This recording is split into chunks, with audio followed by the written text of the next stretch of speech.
All right. Well, hello, everyone. My name is Monty St. John. We're going to talk about cybersecurity analysts, especially if I can click on this right. In particular, we're going to talk about cybersecurity analysts in the apprenticeship program. And this is a very basic introduction.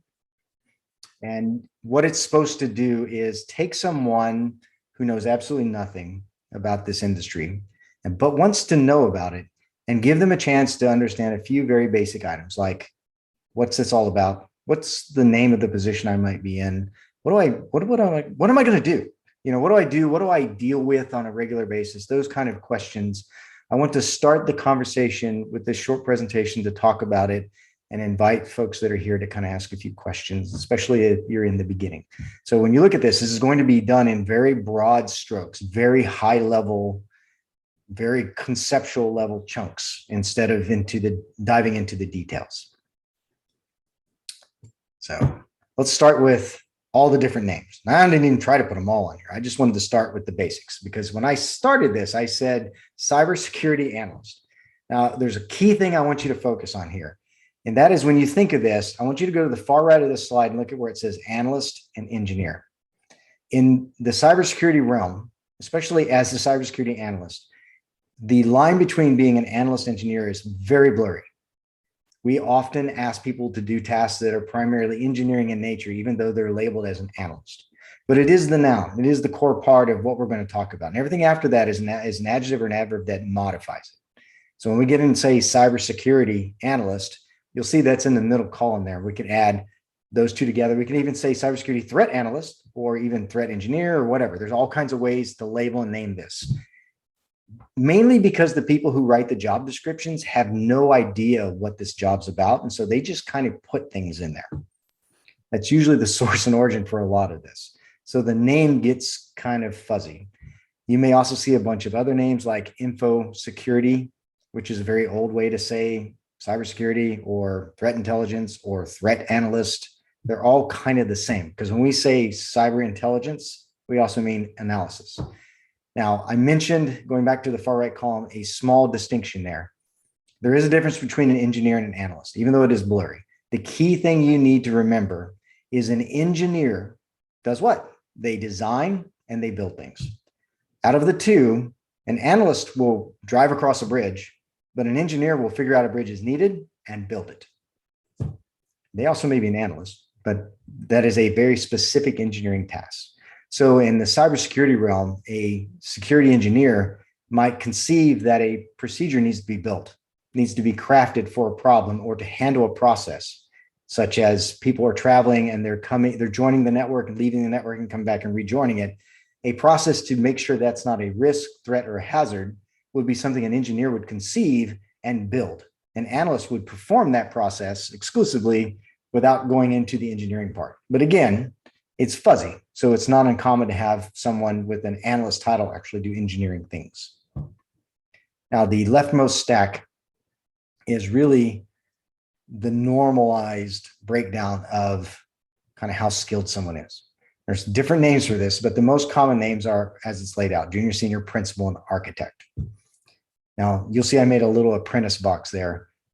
Generally, an apprentice is someone who has less than a year worth of experience. They're still in kind of a training mode. Frequently, that can be a synonym for an intern, though I prefer the word apprentice because it makes more sense. But you could, as a rule of thumb, say a junior has 1 to 3 years of experience. A senior will have anywhere between 3 and 5 years of experience. Principal, you want to have at least 5, sometimes up to 9 years of experience. And your architect is usually someone who is a subject matter expert and who is beyond just pure analytics, will definitely be in the engineering side because they will be crafting entire programs, sometimes at very strategic levels to answer problems. So hopefully that made sense. I like to cover this because I see people frequently go and then look up what a job might be in Google. And if you do that, or Bing or DuckDuckGo or whatever your favorite search engine is, you'll find that there's a million different names for the exact same thing. And you'll also find that they tend to copy each other's job descriptions. They're like, I need a guy who does that. I need a lady who can do this. And they will mimic it across a bunch of different jobs. They just change the title just a little bit. Again, that's because the people who write those things don't really know. And they also tend to put unreasonable things in there like, I'm going to pay junior level salary for someone, but I want 10 years of experience. You'll see those kind of dichotomies all the time. And you combat those by just engaging and talking. And you'll find that that kind of communication is part of what we do, which leads me to talk about core competencies. Like, what do we do? What is the core most things that we're supposed to be doing? This is when I introduced my plane, my flying V. So kudo points to who can name what this plane is supposed to be. Air Force flies these. No kudos points. A bomber? A bomber, but designation is? What is that, F-52? Something like that? No. Or B, there we go. Well, B-52 does not look like a flying wing. But you're on the right track. It is a bomber of sorts, yes. Isn't there a movie about this kind of plane? Broken Arrow or something like that? Okay, so if you want to do some homework and send it to me separately, tell me what American plane this resembles. Otherwise, think of it as a duck formation, because they fly in AV, and there's a reason for it. All right, let me get away from that because it's not my point. Though I'm going to pick on you guys now because you can't figure out the plane. That's going to happen. All right, so there are 6 core competencies, 6 core components to what we do as cyber security professional, whatever you want to label us as. And when it comes to doing analysis, right, especially intelligence analysis, which is my focus here, or cybersecurity analysis, these are 6 things that, and on the intelligence side, we totally do day in and day out. Now I have 3 in red and 3 in black. There's a distinction there because those first 3, analyze, investigate, and research, are your core things you do to gather information and kind of understand that information. And it starts with analysis. There's a lot of ways to perform analysis, and there's a lot of different types of analysis. I'll touch on those in a secondary presentation after this, but you need to know that one of the core foremost things that we do is we analyze, which probably makes sense given it's part of our title for most of us, right? I'm a security analyst. I analyze things. Now, I'm gonna make analysis very simple for you. At its heart, when you analyze something, you do one of 2 things.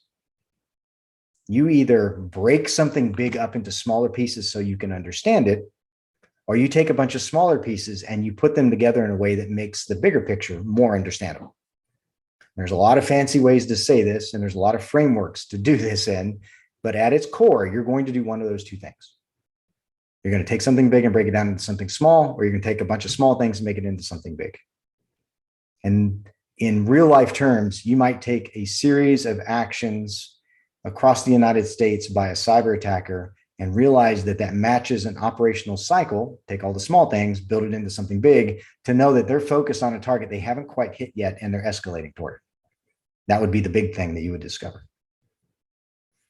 Now, you might take an announcement on the other side of someone reporting on malicious traffic they've seen or malicious activity and have them detail an operation and reverse it down into its smaller components to find all the victims that led up to that, all the capabilities that the attacker had to put in place so that that could happen. That's taking something big and breaking it into something small. So you'll see that you will do analysis in one of those 2 ways a lot. The other 2 red items are investigate and research. Now, before I start talking about these, does anybody want to volunteer to tell me what the difference between the 2 are? I'll let Mia try first, if she wants. Investigate, you're digging into things that might not already be available. Research, maybe you have kind of resources available to understand. Okay, not bad, not bad. So I'm going to simplify it because I'm big on simplifying things into plain language as much as possible. So here's what I want you to remember about investigation and research. When you investigate something, I want you to think of it as almost a cop show where the police officer, the police lady goes, I'm going to investigate this case. There's something going on. They have a specific thing in mind. Something happened. Why did this event occur? Why did this crime happen? Who is this culprit that might be in play here? Can I find out who they are? They have a narrow scope and generally a very short time frame in which to find out the answer. So they will investigate. In our world, that's more like there's an intrusion. I want to investigate how and why that happened. And I have a very short amount of time in which to find that answer. I'm going to go do an investigation. I'll go pull down data. I'll look at it. I'll try to build smaller pieces into a big picture so I can understand it. Research the exact opposite. You have a broad scoped question. Why is there so much ransomware this year? You have this big question and you have a large amount of time in which to try to answer it in. And in our world, we do both. We do a lot of short investigations and several long-term kind of research projects. And they get framed in different ways, but they're core to what we do. So keep that in mind. Investigate one focus, one thing, very narrow and short time frame. Research, you're answering a bigger question and you have a lot more time involved. And that's important because you're going to use those in combination with analysis, which is a subset of both, in which to do almost everything that you do in your job will be those things. And once you get that information, once you've compiled something and you've got the results of your analysis, you're going to do one of two things next. You're going to advise someone from those results on what they should do, giving them recommendations, kind of help them understand what the problem is in a way that they can mitigate it or prevent it or stop it or take an action, or you're just going to report on it. You're going to compile that information in a way that you can pass on to someone else so that they can do those actions. They can take action to stop, prevent, do, so on. And lastly, you're always going to educate. That's why it's at the tip. Everything you do is all about education. We're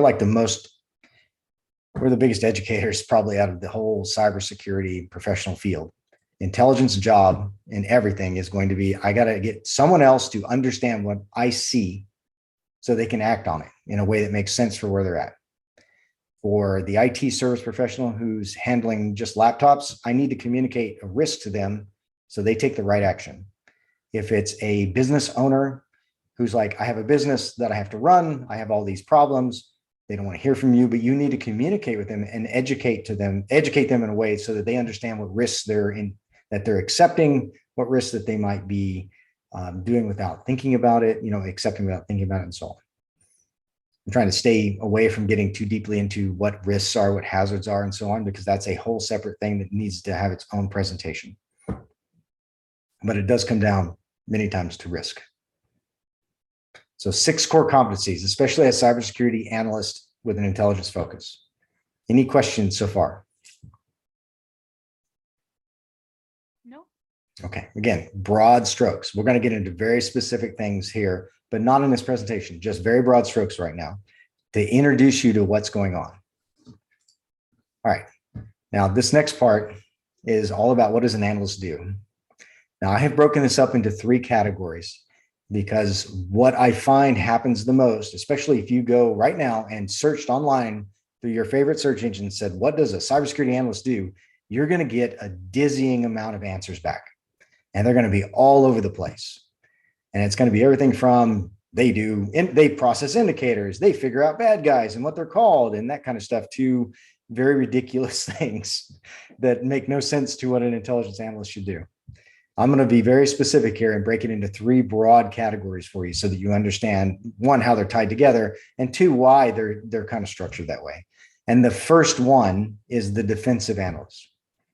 This is when you work for a company or a corporation. You work for a bank, you work for a healthcare institution, you work for an association that has a worry about, their security. You're in a defensive position. You care about them and what could impact them. Things outside of that are broader in scope are interesting, but not as relevant as a risk or a threat or some kind of behavior that's focused on whoever you work for. Now, as a plain language breakdown, a risk is the defined chance that something bad can happen to you or an organization. That's why risks are important and why risk management is a big part of our tasking. A threat is the same thing, just stated in a different way because it's much more specific. If a risk is broad, threats are specific. They're kind of, if you think back to the investigation and research, you get the hint there that risks are very broad, threats are very specific. And sometimes people flip that. It really doesn't matter as long as you understand there is a specific one and there is a very broad one. And the other part is behavior. If people are probing your network, stealing your data, copying your websites, taking your documents and sending them to other people and pretending to be you, that's bad behavior. that is a risk or a threat. And as a defensive analyst for a company that is experiencing that, your job would be to, one, prevent that if possible, and two, anticipate when and where it might happen. And of course, protect them flat out. You're a defensive, you're playing defense here. Now, in contrast, an offensive analyst does some very similar things. They still try to understand the risks, threats, and behavior. But in this case, it's with a different intent. They, again, work for a corporation or a company, and they have an interest in things that affect that company. But as an offensive analyst, their job is to analyze things so they can figure out how to stop or intercept an attack or an operation that might be focused on them or is focused on them. And they aggressively attack at adversarial organizations with an intent to disrupt. Now, this is a very less common job, but it does exist. And it is still, you work for a company, you generally have a singular company focus. But the one is defensive in nature, one is offensive in nature. If you are kind of thinking about who has an offensive analyst, all the very large companies, all your Fortune 50, especially your top 10, they have offensive analysts. And that's part of what they do. They probably don't do that all the time, but they definitely have this capability. And they're far from alone. The third type is the researcher or the analyst. Now, they work for a cybersecurity or security company, or they're independent. For example, I'm an independent analyst, researcher. I try to understand risks. I try to understand threats, again, narrow things, broad things. And broad things and narrow things, excuse me. And then I try to understand the behavior of folks that are adversarial. Keyword there. You notice I'm not saying criminal necessarily, not saying bad guy or nation name or anything like that. Adversarial means they're opposed to you, whoever you are. So if I'm company A, it's people that are opposed to me. Now, that may be a criminal, that may be a rival company, because it could be espionage. It could be someone on the inside who has a grievance against me, mad because they didn't get a raise, mad because they got fired, whatever else. They're an insider potential. And if they act on their insider knowledge in a way that is not legal, then they become what we call a criminal insider. And in this case, a researcher reports on that typically either privately or publicly. So privately, I tell people about what's going on, sometimes with an aim, like in the next bullet, to land a deal, which is how I do it. I often find information, I collect information, and write it out in a way that I can have a talk with a company and say, you need this kind of service to identify these things regularly, and of course, with an intent. But I'm far from alone. Every security company out there that peddles a product or a service does the same thing. They collect so that they can then turn that reporting, private or public, in a way to make money or to enhance understanding. So 3 different roles, kind of offensive or defensive, offensive, and then this kind of researcher analyst role. And you could be in any one of these, and they all have different names. So you could be a cybersecurity engineer at a security company. You could be the same at an individual company. Any questions? Any need for clarification?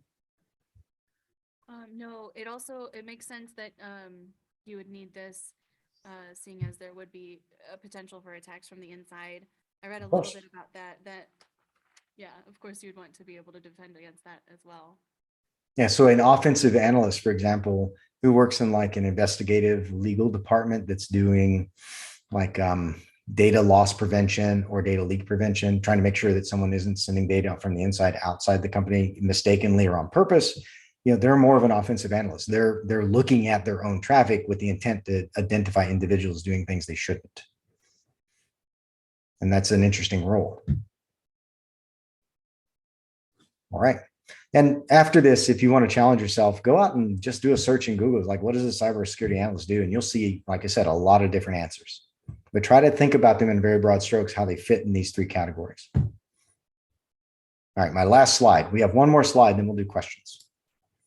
So I put this in here because this is another question I get in the very beginning from people who aren't really into the environment. And I made a very messy slide with a lot of bubbles on purpose, because this is how it really works. It's a very messy process where you deal with a lot of different pieces of information. In this case, you're going to deal with, at a broad stroke categorical level, files of all kinds. Any file you can think of. A file you can open, a file you can't open, a file that's visual in nature, a file that's just binary code, and everything in between.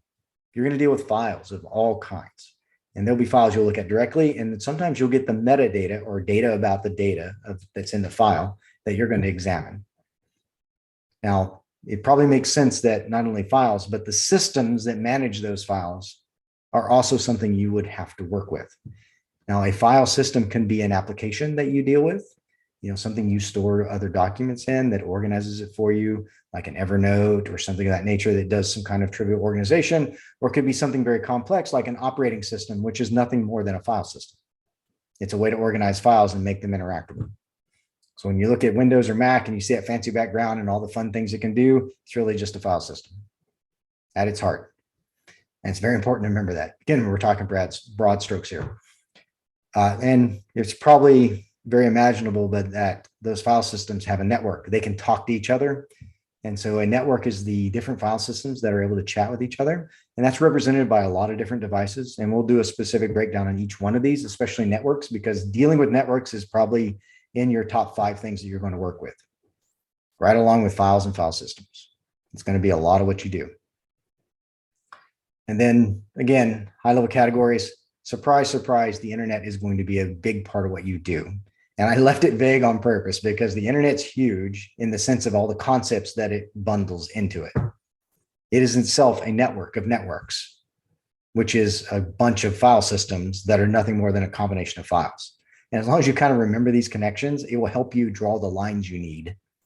Because again, simplification of complex topics makes large amounts of data very digestible to people like us that are human. We're not artificial intelligences. We're not computers who can kind of crunch data. They can do very simple things very quickly, but they still can't match our ability to our ability to match on patterns and detect things because we still outprocess them. Even if you're, stoked on coffee or other things, doesn't matter. You're still going to outprocess any AI that's out there. The only thing that might beat you right now is a quantum computer, and there's only a few of those. Other things, software, I'm skipping people on purpose. I'll come back to them. Services, events, processes, and systems. All these things are big categories of events, items, files, and so on, and interactions that you're going to be involved in as an analyst. But at its heart, it's very simple. It comes down to things interacting with other things, not to be vague on purpose, but I am, right? And people who are driving those processes. In every instance, there's a human component to everything we do and everything that we look at. Because who is a cyber criminal? Is it a computer or is it a person? It would be a person. It's a person, right? So a person is not just pure logic. As people, we have illogical emotions and other things that make us do things that are not necessarily the right things at the right time. So if you gave an AI a script with 10 steps, they're going to go through those 10 steps and they might pick the best times, the best ways, the best method in which they execute each one of those steps. But we're people. We're going to have to go to the bathroom on step 5. We want to go get a cup of coffee on step 7. We're going to get on the phone on step 8 and forget we're doing step 9, right? We're going to have all these things that happen. And those small events where we're out of step allow detection to happen on our part. But it's also why AI can't just answer the question for us of why can't AI secure things? If I have this super duper product, they can look at all the network traffic out there and all the interactions we're talking about. Why can't it find all the bad guys? Because of all the emotional things I just mentioned. Those irrational behaviors break the pattern matching and behavioral matching that AI uses to make its own detections because it doesn't understand them. So keep that in mind when you see AI is going to save the world kind of thinking, because you'll see that a lot in security. It's the heart of a lot of products and the heart of a lot of push by certain parts of our field. You just got to remember who's driving the other side. And keeping that in mind allows you to figure out where all the important things are to analyze. I kind of got beyond my broad strokes, but just keep that in mind that there's people behind everything. Now, generally, when I do this in a classroom, I have people look left and right. You can do that at home, but you might not see anybody. I don't know. But generally speaking, the people that are criminals that perform the cyber acts, the cyber actions and the cyber attacks that we worry about, they look just like us. They get up in the morning, they have jobs. Sometimes this is their job. They need money. They have kids to take care of. They got to get in a car. They got places they got to go. They got to pay the rent. It might be cold. It might be hot, whatever. And those are the things that drive them to do the actions they're doing. And in many cases, in the countries they're at, performing a phishing, phishing someone to get information to get someone to pay them is not necessarily illegal.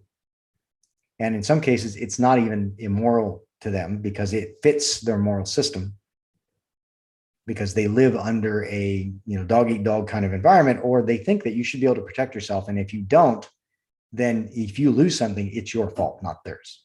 But so you can't, the reason I bring this up is, again, the irrationality of why people do certain things is important, because it's key things that we find that tell us who they are and why and where they're coming from and why they did it a particular way. And it's something that logic itself can't just find.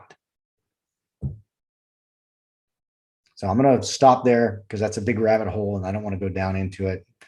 And I'll pause and see if you have any questions.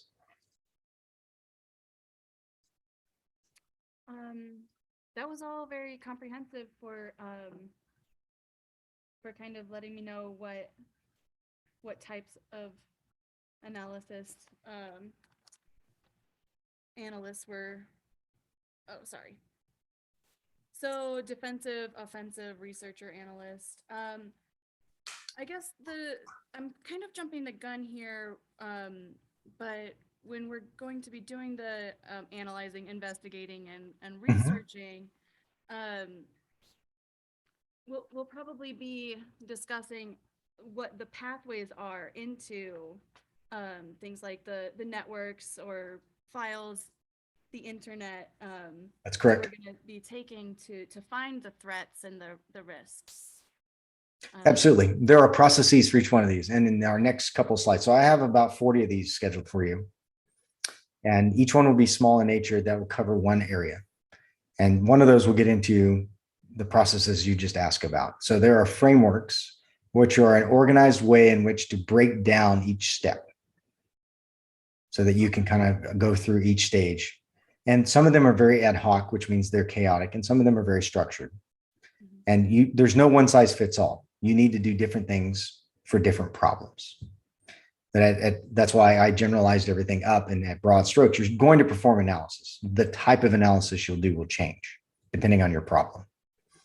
So you mentioned an attacker and a network in figuring out the pathway in which they got in. That is a type of analysis.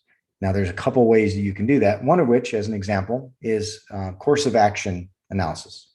So COA, course of action, is all the different ways in which someone could have done that action. And once you it looks like a tree. It looks like a forest of trees, actually. If you visualize a tree, it has branches, and then each branch sometimes has more branches, and they kind of spider out, right? Well, decisions on how somebody might turn left or right, or go forward or up or down or whatever, that's the kind of tree we're talking about. So, and it can be pretty big. But the benefit of doing that type of analysis is once you start eliminating trees, your forest gets smaller and smaller until you get down to hopefully a single tree. And you know that that's the one. Does that feel awesome when you finally get Yes. the information that you need? I bet. So the beautiful part is you don't have to redo that every time. So this is where course of action analysis comes in. So if I say, for example, from my office to the bathroom, there are 2 doors and 1 hallway between me and that other location. Now, as a course of action, I have a very narrow number of options in which to get there, right? But I have to open my door. And so I could look for the presence of someone having opened my office door. Now, at that point, I could turn left. It's possible I could go outside, go all the way around my house, come in another door, and go to the restroom, right? Crossing my house. But I would see a bunch of different details if I did that. I would open up more doors, which set off my alarm system, which would make an entry in a log, and so on and so on. All those things would be details. So that's a possible action, but one that's easy to rule out. Fantastic.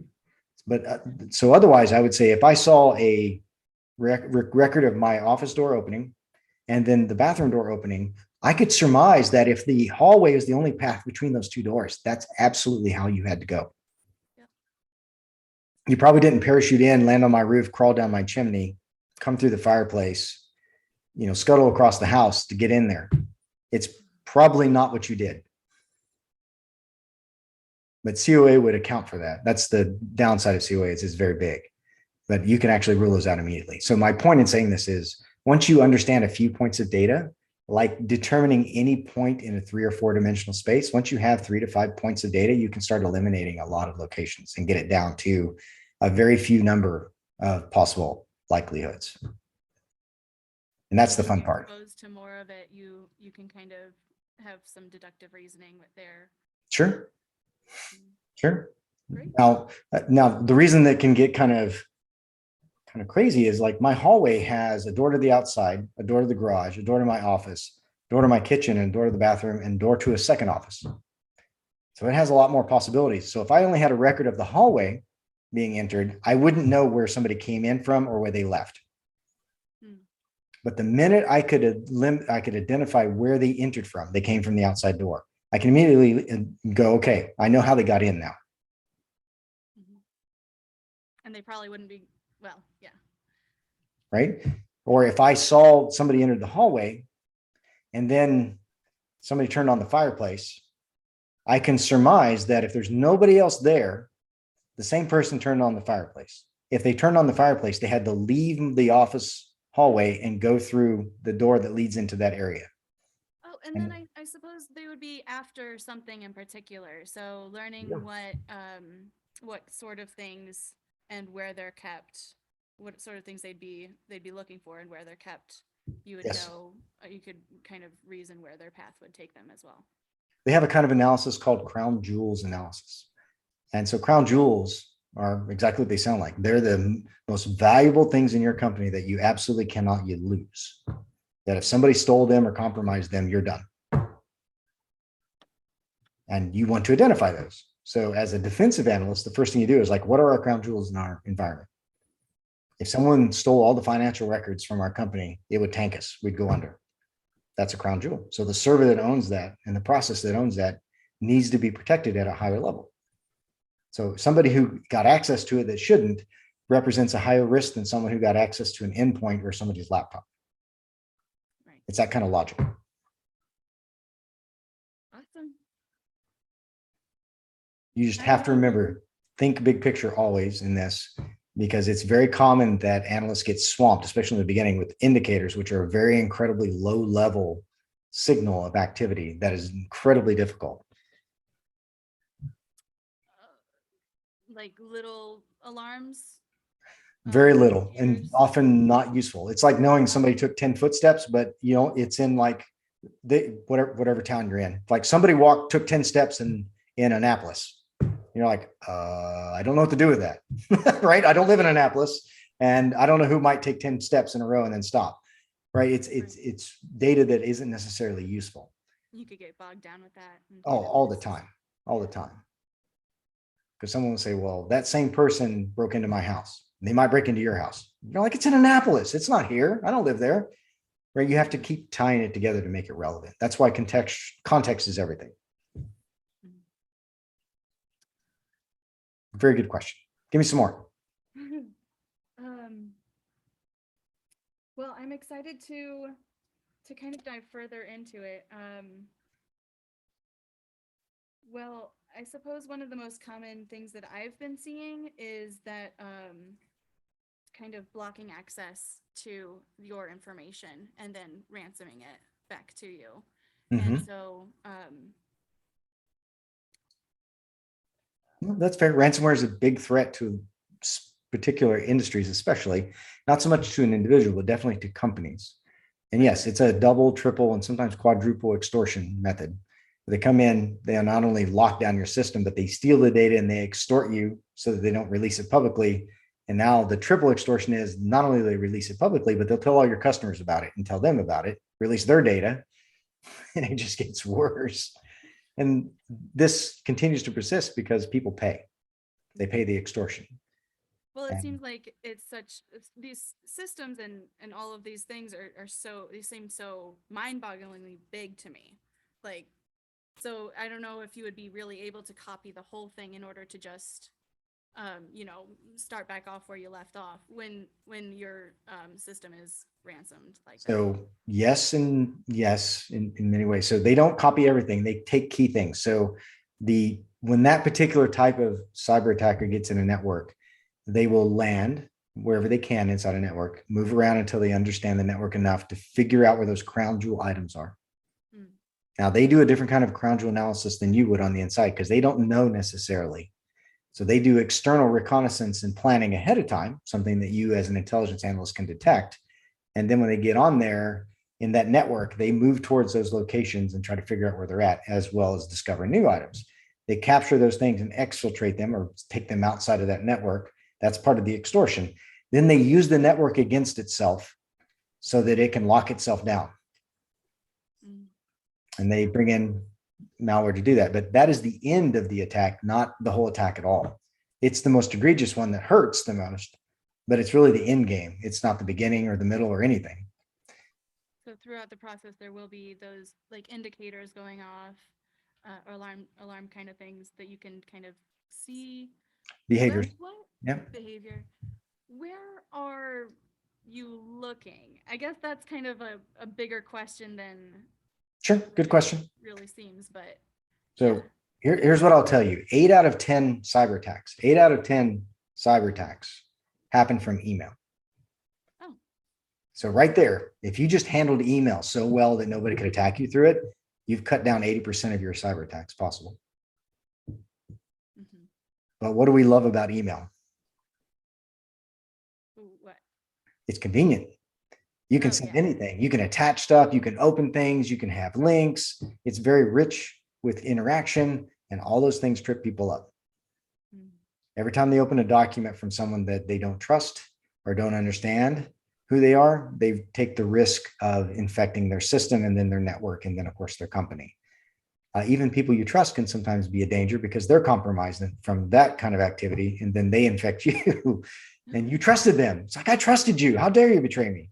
But that happens less often. Most of the time, it's just casual, non-thinking activity. You get used to being able to open up anything. You get used to being able to pop open documents. But a truly locked down email system, for example, makes everything flat. It makes everything text. So you can't interact with anything.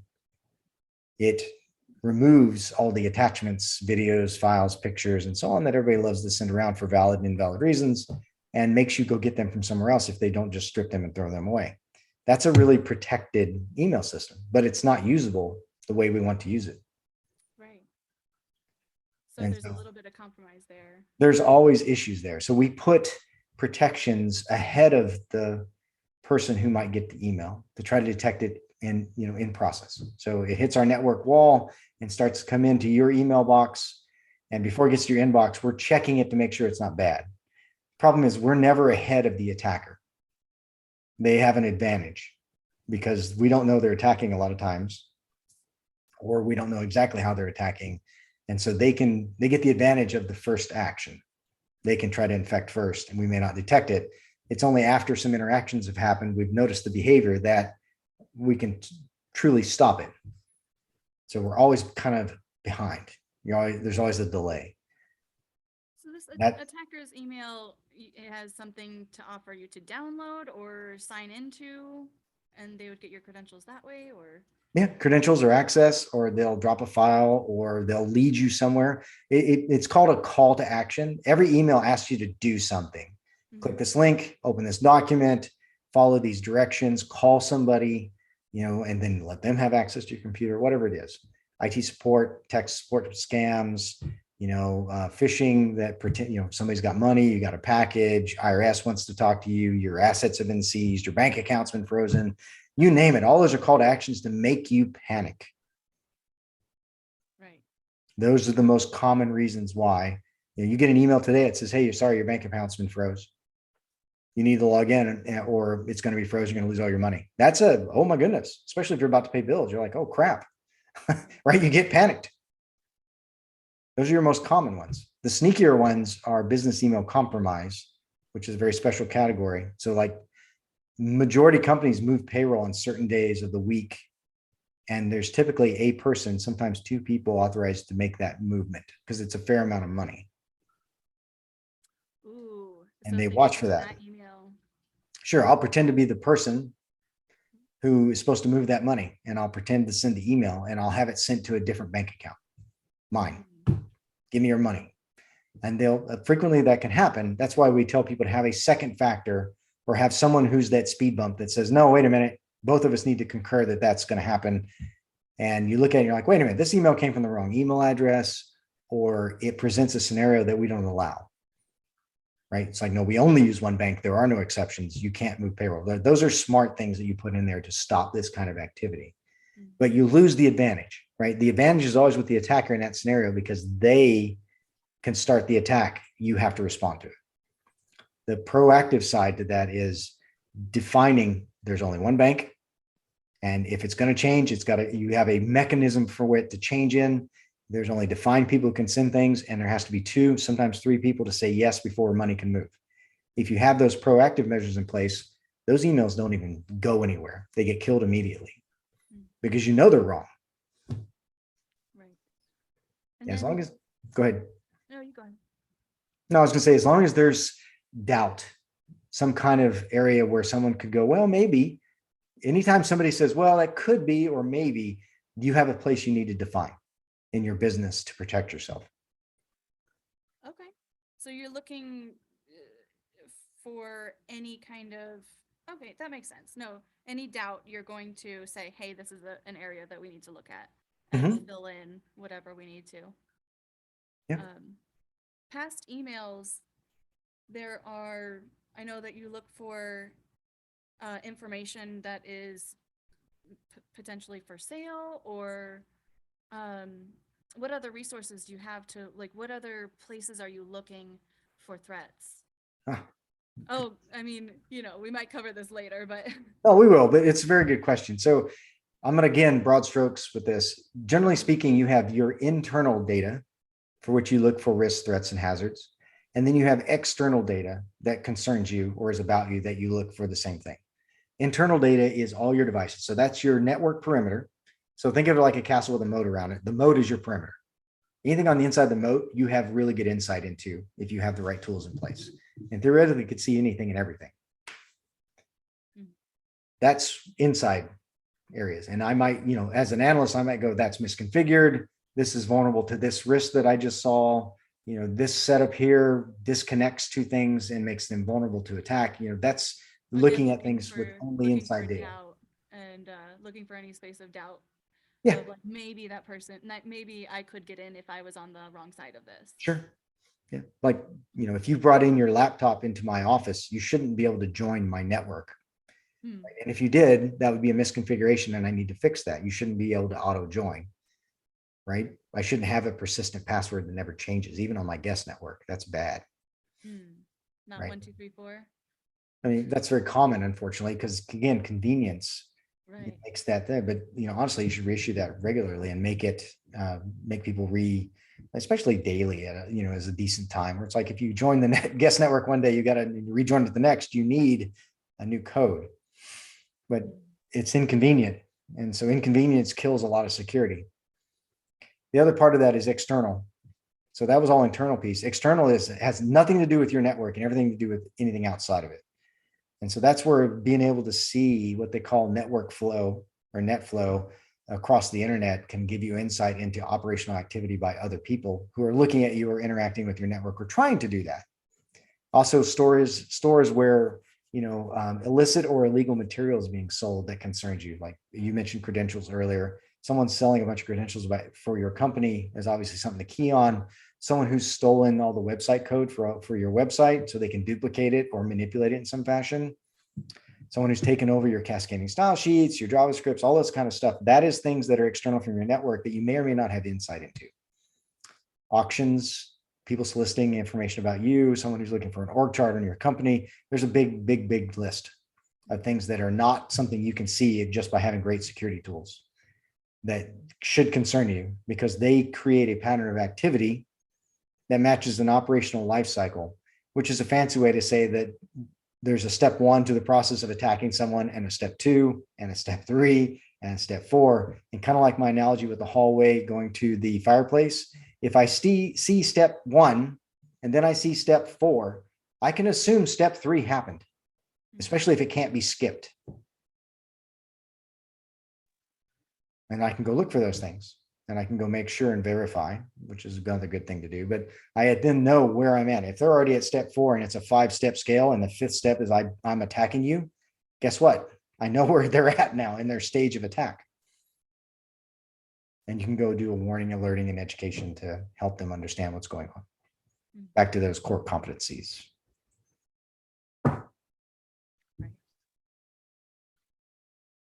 Network flow sort of seems really ambiguous to me. I think that that's one of those things that maybe would make more sense when I have more like visuals to put to this information. But We need to talk through DNS. You need to know what the domain name system is and how the internet really works in the background. Your computer is represented on the internet as far as other computers are concerned.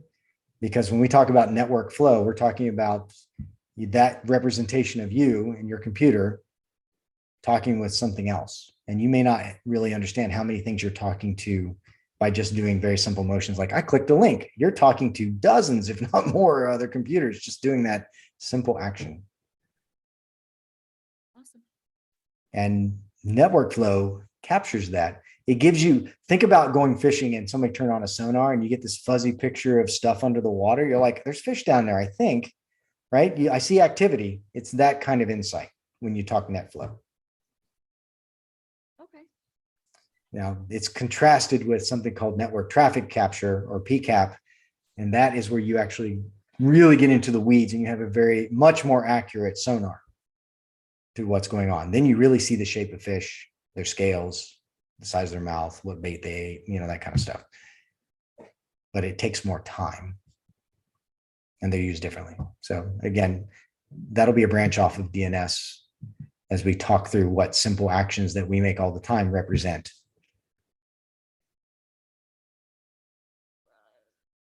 What might look suspicious in that kind of a, what are the fish? If that makes any sense. Like, No, that's a good question. So let's say I sent you an email and there's a link in it and you click the link. It should go to Amazon. And so you go to click that, but it takes you somewhere else. There's a couple of things. Some of the fish in there, well, first, it could be you clicked on the wrong kind of fish. It said Amazon, but it really wasn't. But it could be more insidious than that. It could be that the one of those computers in between your computer that, see, this is where we're going to get into some really detail here. When you click on a link, there's a series of actions that happens in the background. Computers talk to servers who try to understand what you clicked on. Like you clicked on a text that said Amazon, but that actually is a number that is represented on the internet. And it has to go figure out who that number is and what computer that resolves to. And the first computer it asks doesn't have the answer. It has to go through a chain of different computers and do call after call until it figures it out. And it does it very, very quickly. Very, very quickly. And so you'll see sometimes dozens, if not hundreds of calls just to resolve that. The attacker can insert themselves anywhere in that process if it's not protected.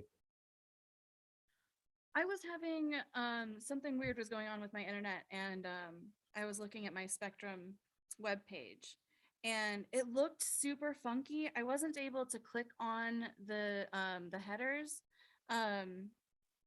and Max and I went and looked into it, and I'm not sure exactly what he did, but he looked at a page and with just the text of the web page. I don't know if that makes any sense, but all it said was "it works!" exclamation mark. So it ended up actually being the legit website of Spectrum, and because I was worried because it was having me pay my maybe pay a bill or something, I don't know, but so I was like, you know, is this legit? It looked fishy to me, but it was legitimate. Okay. This is where we get into the DNS side and we go into how things are rendered. What I will say simply is there's a presentation piece, which is the visual side, like what you see on a web page is that presentation piece. Underneath that is a whole other layer of all the data that needs to be present to explain how to make that presentation happen. And in there is where attackers insert themselves so that you look at something that looks right or maybe looks a little off like you did, but they may have inserted themselves either into over, under, those kind of, Mm. it's very simple but complex to say. They could put themselves in all kinds of places and make things happen that you either don't expect or shouldn't be present there. So you may have seen it works, that kind of thing. That's probably an output message for a process that ran on the server and it kicked out this message. But that doesn't give you confidence, right? The presentation of that was terrible. You could have went to a completely legitimate looking Comcast site and it could have been a fake one, or it could have been one that's been compromised. And you may not know because it's in the background and it may not happen until certain parts. Like if I got in between that web page and the payment processor, everything would be legit until you click the button to submit the payment. And then it would go to me, the criminal, instead of Comcast, the people you need to pay. Oh, wow. You may not even know it until your card is stolen and somebody bought $10,000 worth of stuff. Oh, awesome. Yeah. Good news is you can get your money back. Oh. Yeah. So there's a lot of complexity to that. That's very into the details. You need to go through some high level stuff first to understand all the connectivity, and then we will get there. Okay. But that is a common task that you might look at something. That's a junior analyst task, very common junior analyst task, to be given a website to review it to see if there's something malicious or something untoward, something that's out of place or not doing what it's supposed to there. And you may look at the presentation, you may look at the code behind the presentation, and even follow all of its supporting documentation that's being pulled in, all the scripts and everything else, until you find out where a problem is, or maybe there isn't one. Great. And that goes back to the analysis. That's an investigation task. I'm going to investigate this site. I have a short amount of time. I'm going to find out what I can and report my results. Awesome. Okay, 7:22. We have 8 more minutes. If you want them, if you have more questions, I'll answer them. Otherwise, we can wrap up and then I'll set up a time for next week for session number 2. Yeah, sorry. I thought we were, I had my timing wrong. Sorry. No worries. That's all that I have for today. As far as questions go, I understood, a good, I understood it all, but everything behind it seems like, gonna take Time. Just grab the concepts. That's the important thing right now. Understand things conceptually, because if you get all the concepts down, then we can move forward. And I can send you different material because I don't know what kind of learner you are yet. We'll figure out where your best learning location is. So if you need mechanical learning where you have to do a lot of things, go through different trial and error, go through different practice, that kind of stuff by clicking and interaction, that's fine. If you can, get it through this kind of lecture style format and discussion, that's great too. There's many methods as there are analysis. Yeah, definitely both. As much information you have, I'll take it. Okay.